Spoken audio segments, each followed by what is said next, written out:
jewelry has always fascinated and awed mankind. The seductive allure of gold and precious stones has persisted over the ages. Involving elemental and eternal human conditions, its use has become a means of releasing us to fantasize about ourselves and our world.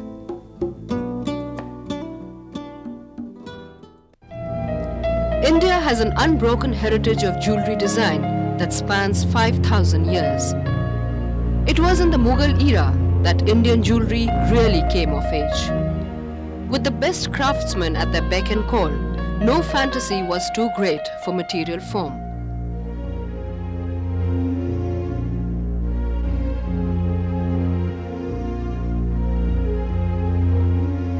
Indian traditional jewelry have all been handmade with elemental tools.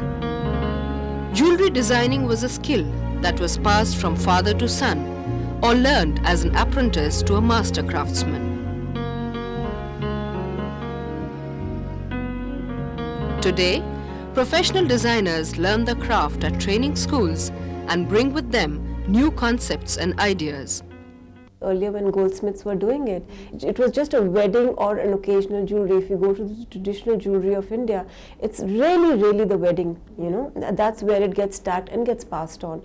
But now, with these jewelry designing, you know, like it's also like we have other inspirations like Italian and European and American, you know. So therefore the concept of the, you know, Indian jewelry with Western wear doesn't really go. So to mix the two and to form something which is for the trend of today, you know.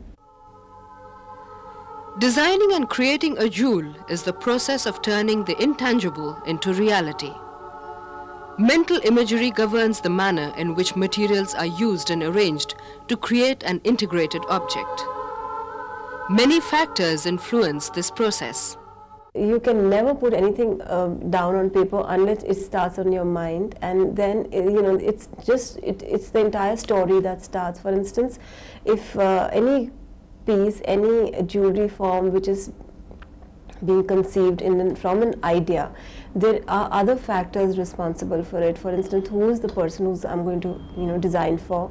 Why? When is she going to wear it? What is her age group? What is her budget? You know, all those things. We call it the psychographics and the demographics, how old the people are, what kind of jewelry they want to wear, and what is the budget, and whether they're working or they're going to be at home, and what is the occasion they want the jewelry for. After all that, keeping all that in mind and the kind of technique that is going to fit in, then we start designing. Jewelry design can be described as the marriage of thought to process. It involves a person's ability to select, focus upon, and capture mental images from various sources of inspiration.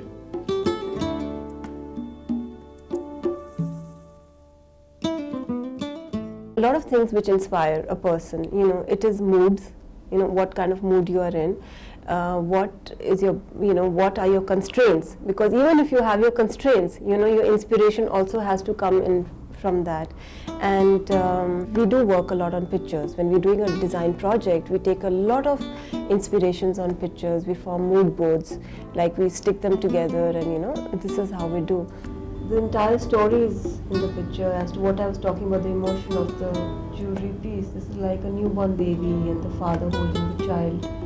And there's so much of, you know, emotion in this picture itself. I think that's what brought out the same in the piece, you know.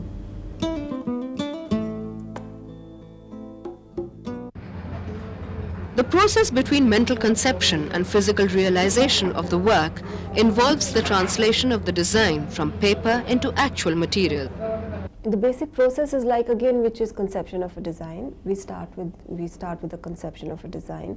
We put it on the form, we put it on paper, and then we have another, we take out a photocopy, which is like a line drawing, and then this goes, you know, and we do work with what is available to us. For instance, what is my stock of diamonds?